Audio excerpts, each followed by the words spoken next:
O juízo das nações se aproxima. Você está do lado correto da história? Quando vier o Filho do Homem na sua glória e todos os santos anjos com ele, então se assentará no trono da sua glória, e todas as nações serão reunidas diante dele, e apartará uns dos outros, como o pastor aparta dos bodes as ovelhas. Mateus capítulo 25, versículos 31 e 32. Quando o Cordeiro se levantar como leão para julgar as nações, você será contado entre os que se ajoelham diante do trono ou entre os que serão lançados fora com os bodes e os ímpios?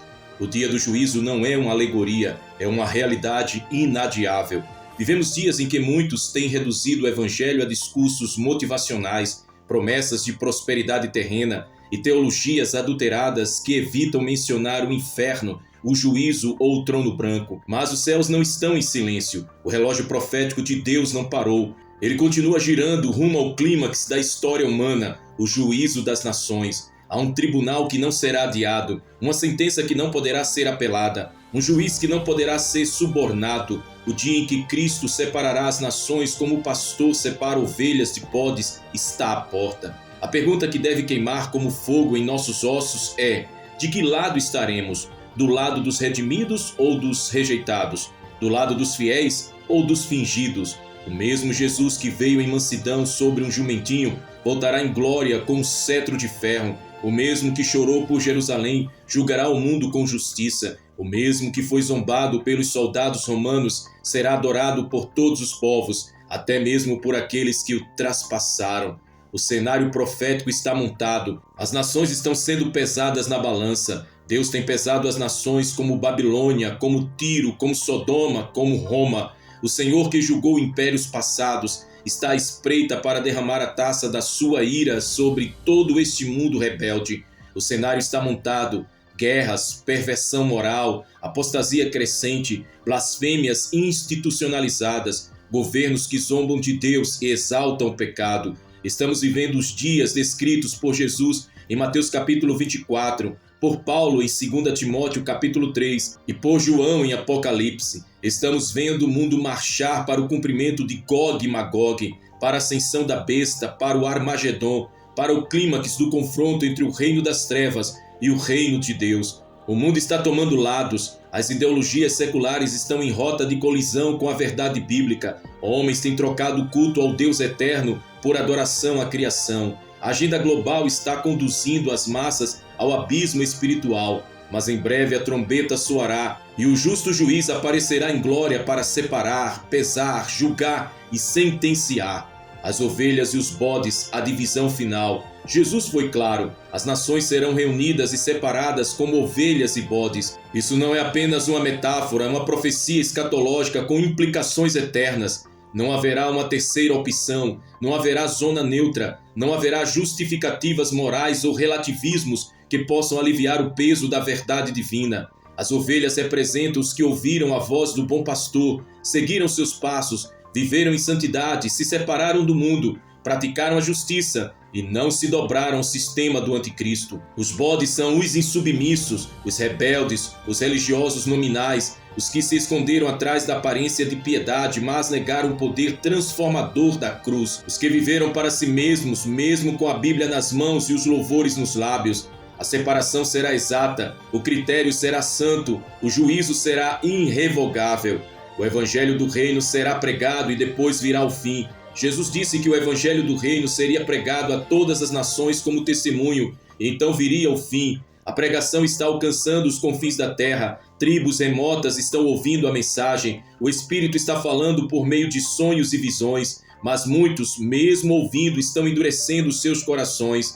Esta é a última hora, estamos na reta final da dispensação da graça. A porta da arca ainda está aberta, mas o estrondo da tempestade já pode ser ouvido à distância. Os céus estão sendo tensionados para a manifestação final do Filho do Homem. O grito dos mártires ecoa diante do trono. Até quando, Senhor? E ele responderá: agora. A história terá um fim e Deus o escreverá. Homens pensam que podem reescrever os rumos da história, legislar contra os princípios eternos e reinventar a verdade. Mas há um livro sendo escrito no céu e as páginas finais já estão sendo decretadas. O mal será esmagado, o diabo será lançado no lago de fogo, e os que não tiverem seus nomes no livro da vida serão condenados. A história da humanidade está nas mãos de Deus, e o último capítulo não será escrito por reis terrenos, nem por governos, nem por revolucionários ideológicos. O último capítulo será escrito pelo Alfa e o Ômega, aleluia. O Deus que julga as nações ainda está no trono. Enquanto os sistemas desse mundo tentam banir Deus dos parlamentos, dos tribunais, das escolas e até das igrejas, o Senhor ainda reina. Ele não perdeu o controle, ele não foi destronado, ele não foi esquecido no céu. O Rei dos Reis está observando as decisões das nações, os decretos dos homens, os rumos da civilização. As Nações Unidas não podem detê-lo. As resoluções humanas não podem contradizer o que foi estabelecido eternamente. Quando os homens decretam leis que legitimam o pecado, Deus não se cala, ele anota. Quando os reis da terra conspiram contra o ungido, o Salmo 2 declara: aquele que está nos céus se rirá. Deus está observando os reis que promovem abominações, os governos que zombam da justiça, os magistrados que negociam sentenças, os líderes religiosos que fazem aliança com a Babilônia espiritual. E a palavra diz: porque eis que vem o dia ardendo como fornalha. Malaquias capítulo 4, versículo 1. Um trono será estabelecido e diante dele toda língua confessará. O trono de Cristo é real, ele é mencionado em Apocalipse capítulo 20 como o grande trono branco, onde os mortos, grandes e pequenos, estarão de pé diante dele. Nesse dia não haverá influência política, prestígio social, nem riquezas que possam comprar a salvação. Haverá apenas duas realidades eternas: vida eterna ou condenação eterna.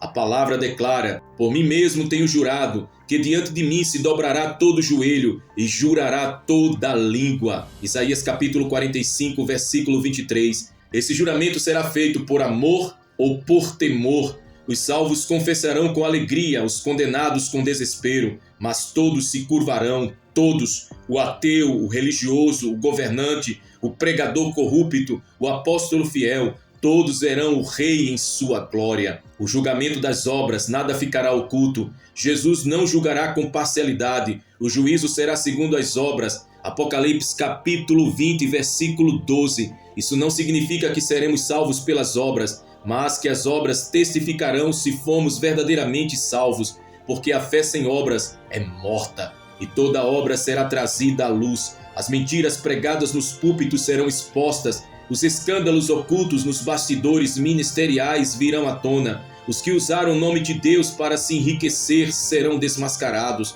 Os que se esconderam sob o verniz da religião, mas amaram o mundo, serão revelados.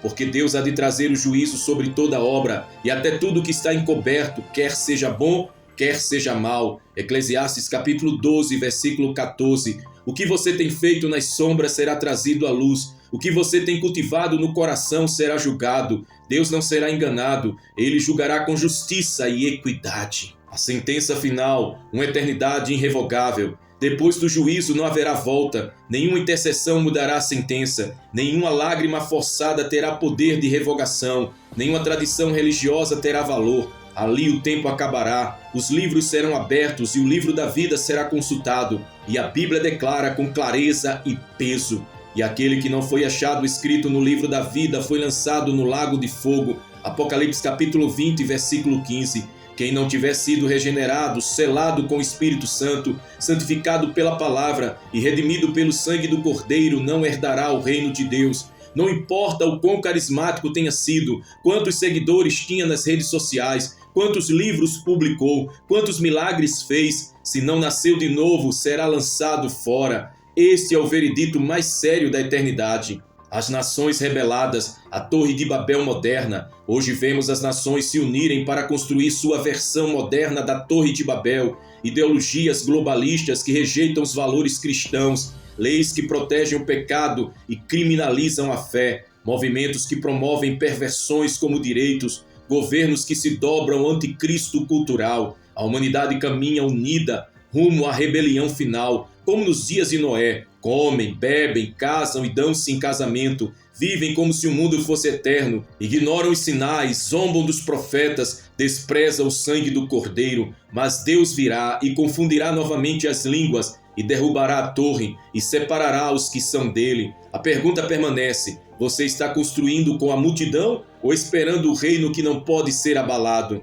Quando os céus se abrirem, o cavaleiro fiel aparecerá. Apocalipse capítulo 19 descreve a cena mais gloriosa da história futura. Vi o céu aberto e eis um cavalo branco. O que estava montado nele chama-se Fiel e Verdadeiro e julga e peleja com justiça. Apocalipse capítulo 19, versículo 11. Ele não virá mais para ser coroado com espinhos. Ele não virá para ser chicoteado, ele não virá para ser traído, ele virá com olhos como chamas de fogo, com vestes salpicadas de sangue, com espada afiada que sairá da sua boca. Ele virá como juiz das nações. Naquele dia todo olho verá, os ímpios tremerão, os poderosos cairão como folhas, os arrogantes clamarão aos montes que caiam sobre eles, mas os redimidos cantarão: Hosana ao Rei dos Reis, que vem para a glória do Pai. O tribunal final, não haverá advogados nem segunda instância. Neste julgamento cósmico, o grande trono branco, não haverá direito à apelação, não haverá manipulação do júri, nem estratégias de defesa.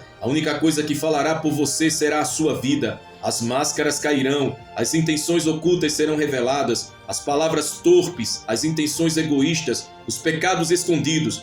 Tudo será lido um por um, porque nada há encoberto que não venha a ser revelado e oculto que não venha a ser conhecido. Lucas capítulo 12, versículo 2. A palavra será o padrão, Cristo será o juiz, e os livros, os registros celestiais serão abertos. Quem não tiver o nome escrito no livro da vida não poderá alegar inocência, porque a justiça de Deus é perfeita e o tempo da graça terá terminado. As nações serão julgadas pela verdade que rejeitaram. Jesus não apenas julgará indivíduos, ele julgará as nações. Isso está claro em Mateus capítulo 25, versículos do 31 ao 46, quando ele separará as ovelhas dos bodes. Ali não é um julgamento da igreja, mas dos povos, dos reinos, dos governos, das civilizações. Ele julgará segundo a verdade que cada nação recebeu. As que ouviram o evangelho com clareza e o rejeitaram sofrerão maior rigor. E tu, Cafarnaum, serás levantada até o céu, até o inferno serás abatida. Porque se em Sodoma tivessem sido feitos os milagres que em ti se operaram,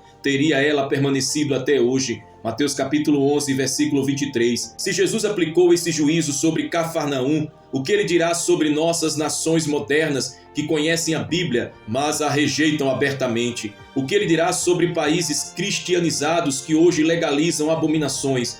O juízo não será apenas pessoal, será coletivo também. O peso da responsabilidade recairá também sobre as nações e os sistemas que endureceram seus corações contra Deus. As igrejas serão pesadas e muitas serão achadas em falta. Apocalipse capítulos 2 e 3 nos mostram algo terrível e verdadeiro. Nem todas as igrejas agradam a Cristo. Muitas delas ele repreende severamente. Algumas ele ameaça remover o castiçal. Outras ele adverte com guerra espiritual. E a igreja de Laodiceia ele declara estar vomitando da sua boca. Essas cartas não são só para aquelas 7 igrejas históricas. Elas são um espelho profético para a igreja dos últimos dias. Igrejas mornas que pregam sucesso, mas não falam do arrependimento. Igrejas adúlteras que se prostituíram com o mundo e vendem o evangelho por dinheiro. Igrejas inertes que perderam o primeiro amor e vivem de reputação vazia. Igrejas tolerantes com Jezabel, com doutrinas de demônios e cultos ao ego.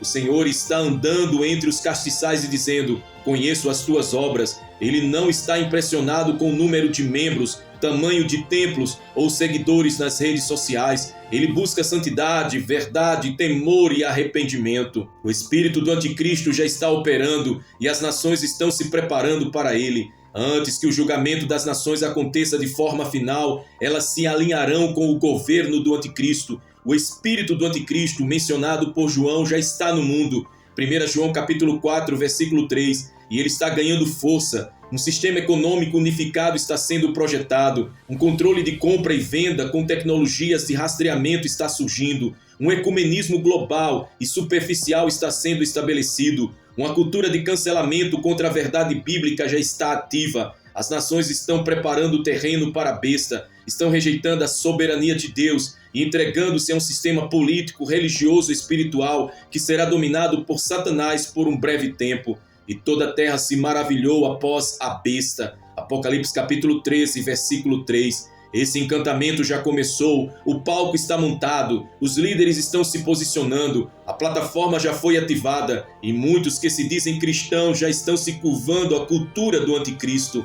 Quem ficará de pé então no dia da ira? A pergunta do Salmo 76 ecoa nesse tempo. Tu és temível, quem poderá subsistir diante de ti quando estiveres irado? Salmo capítulo 76, verso 7. Essa pergunta é real. Quando o cordeiro, que é manso, mas também é leão, se levantar, quem ficará de pé? Quando o Filho do Homem vier em glória com todos os seus santos anjos, quem suportará a sua presença? A resposta é simples e aterradora. Somente os que estiverem lavados no sangue do Cordeiro. Aleluia! Glória ao Cordeiro de Deus. Somente os que renunciaram ao mundo, viveram em santidade, vigiaram em oração, andaram pela fé e não pela vista, esperaram a vinda do noivo com azeite nas lâmpadas. O juízo das nações está prestes a começar e os santos precisam estar preparados.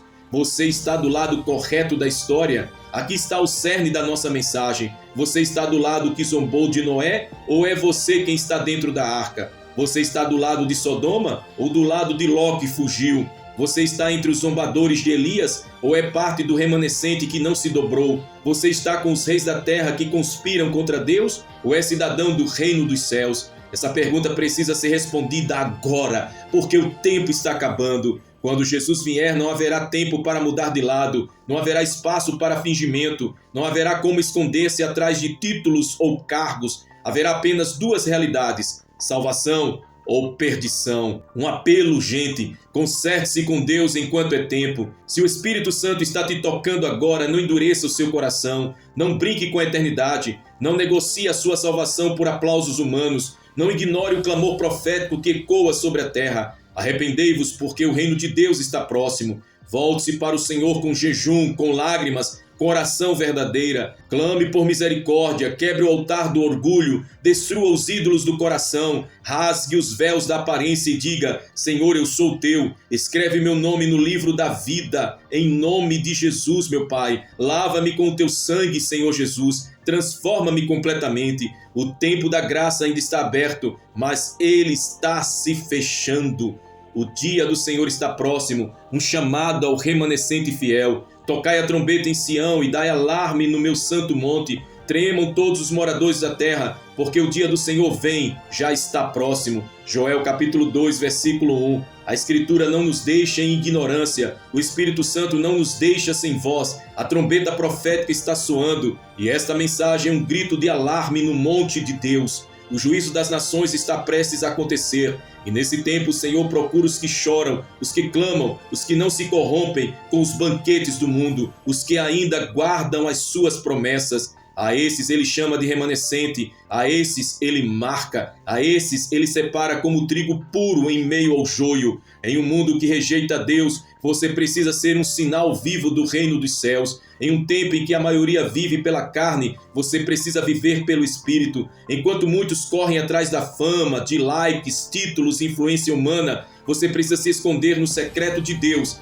e se revestir de poder do alto. O grito das nações subirá, mas só o clamor dos santos será ouvido. Quando o caos político, social, moral e religioso atingir o seu ápice, as nações gritarão, mas não haverá resposta. Clamarão ao Senhor, mas ele não lhes responderá. Antes esconderá deles o seu rosto naquele tempo, porque eles têm feito mal nas suas obras. Miqueias capítulo 3, versículo 4. As economias falharão, os líderes enlouquecerão, os governos perderão o controle e as multidões entrarão em pânico. Mas os que estão firmes no Senhor, os que têm azeite nas lâmpadas, os que esperaram com fidelidade, esses não serão confundidos. O clamor dos justos romperá os céus, e o Deus de Elias responderá com fogo, com socorro, com livramento. Promessas eternas para os que permanecerem fiéis até o fim. No meio de tanto juízo há uma glória reservada. Para os que estão do lado correto da história, do lado do Cordeiro, há uma herança incorruptível, uma eternidade de justiça, um reino que jamais será abalado. E o reino e o domínio e a majestade dos reinos debaixo de todo o céu serão dados ao povo dos santos do Altíssimo. Daniel capítulo 7, versículo 27. Veja o que está reservado para os fiéis. uma coroa de justiça guardada para os que amam a sua vinda. 2 Timóteo capítulo 4, versículo 8. Uma morada eterna, onde não haverá mais dor, morte ou lágrimas. Apocalipse capítulo 21, versículo 4. Um nome novo, escrito na pedra branca, que ninguém conhece, senão aquele que o recebe. Apocalipse capítulo 2, versículo 17. Uma eternidade com o Rei dos Reis, vendo a sua glória face a face. Aleluia! Essa é a promessa, essa é a herança, essa é a recompensa dos que não se envergonham do Evangelho e não se dobram diante do sistema deste mundo. O último clamor profético: volte-se para Cristo agora. O relógio profético está marcando os últimos segundos. O Espírito e a noiva ainda estão dizendo: vem. Mas chegará o momento em que esse convite cessará, e quem não tiver entrado ficará do lado de fora, onde haverá choro e ranger de dentes. Buscai o Senhor enquanto se pode achar, invocai-o enquanto está perto. Isaías capítulo 55, versículo 6. Talvez essa seja a sua última chance, talvez essa seja a última oportunidade para se arrepender genuinamente. As portas da graça ainda estão abertas, mas o noivo já se levantou. O som dos passos de Jesus ecoa no mundo espiritual. Não brinque com o tempo, não negocie com o pecado, não ignore a verdade. Se hoje você ouvir a voz do Espírito Santo, não endureça o seu coração. Levante-se, arrependa-se, clame, jejue, volte-se com toda a sua alma para aquele que está voltando para julgar vivos e mortos. O fim está mais perto do que você imagina. Não pense que essas palavras são simbólicas ou poéticas. Elas são literalmente reais e urgentes. O juízo das nações já está delineado nos céus. Os anjos já estão sendo posicionados. As taças da ira já estão prestes a ser derramadas. O Cordeiro já está preparando a ceia das bodas. E você está se preparando? E ouvi outra voz do céu que dizia: sai dela, povo meu, para que não sejas participante dos seus pecados e para que não incorras nas suas pragas. Apocalipse capítulo 18, versículo 4. Saia de Babilônia, saia do engano, saia da religiosidade, saia do sistema deste mundo. Seja santo, seja separado, seja luz no meio das trevas. De que lado você está? E agora, após tudo o que foi dito, responda no seu coração diante de Deus. Você está do lado correto da história? Você está entre os que zombam ou entre os que choram? Entre os que esperam o noivo ou entre os que dormem despreparados? Entre os que caminham para a condenação ou entre os que serão glorificados? O juízo das nações se aproxima, o rei já se levantou, a palavra já foi liberada. Escolha hoje o lado eterno da história, o lado do Cordeiro, o lado da cruz, o lado da verdade. Porque muito em breve as nações cairão, os impérios serão abalados, os reinos humanos ruirão, mas o reino do nosso Senhor e Salvador Jesus Cristo permanecerá para sempre. Glória a Deus! E o reino será do Senhor, e ele reinará para todo sempre. Obadias capítulo 1, versículo 21. Amém. Glória a Jesus. Convido você neste momento a fazer essa breve oração de despertamento, de renúncia e de entrega a Jesus. Senhor Deus Todo-Poderoso, nós nos rendemos diante da Tua presença agora com temor e tremor. Reconhecemos que os tempos são sérios, que o Teu juízo está às portas e que não podemos mais viver como se nada estivesse para acontecer. Pai, renunciamos agora ao nosso ego, à nossa vontade, ao pecado que nos afasta de Ti. Não queremos mais estar no centro. Tu és o centro, Senhor Jesus. Perdoa-nos por termos vivido como se este mundo fosse o nosso lar. Queremos voltar ao Teu caminho. Queremos viver preparados, vigiando em santidade e em verdade. Clamamos pelo Espírito Santo agora para que nos desperte. Acorda a Tua igreja que está dormindo. Reaviva corações. Quebra cadeias, liberta da mornidão e do engano, levanta um povo separado, cheio de temor e zelo por Ti, apaixonado pela Tua palavra e pela Tua vinda. Senhor Jesus, voltamos para Ti, volta a ser o primeiro em nossas vidas, reina em nós, reina em nossas casas, reina sobre o Teu povo. Fazemos essa oração, meu Pai, de renúncia, de entrega a Ti completa, em o nome daquele que vive e reina para todo sempre, em o nome de Jesus Cristo, nosso Senhor e Salvador. Amém, amém. Agora escreva nos comentários abaixo palavras de fé, de convicção, de posicionamento. Deixe o céu e o inferno saberem de que lado você está. Declare assim: eu estou do lado do Cordeiro. Declare também: renuncio ao mundo e escolho a cruz. Declare: a minha vida é do Senhor e eu espero a sua volta. Declare com todo o seu coração: eu e a minha casa serviremos ao Senhor. Declare: vivo para o reino que não pode ser abalado. E declare com todo o seu espírito: estou pronto para o juízo de Deus, porque estou lavado no sangue de Jesus. Escreva com fé e que cada palavra sua seja um altar profético de consagração diante de Deus. E se esta mensagem tocou profundamente o seu coração, você que ainda não é inscrito aqui em nosso canal, inscreva-se agora aqui no canal À Volta, ative o sininho para receber todas as próximas mensagens proféticas e compartilhe este vídeo com todos que você ama. Você pode ser um instrumento para despertar vidas neste tempo final. E que a graça do Senhor Jesus Cristo e o amor de Deus e a comunhão do Espírito Santo sejam com todos vós, agora e para todo sempre. Amém e amém. Maranata, ora vem Senhor Jesus Cristo.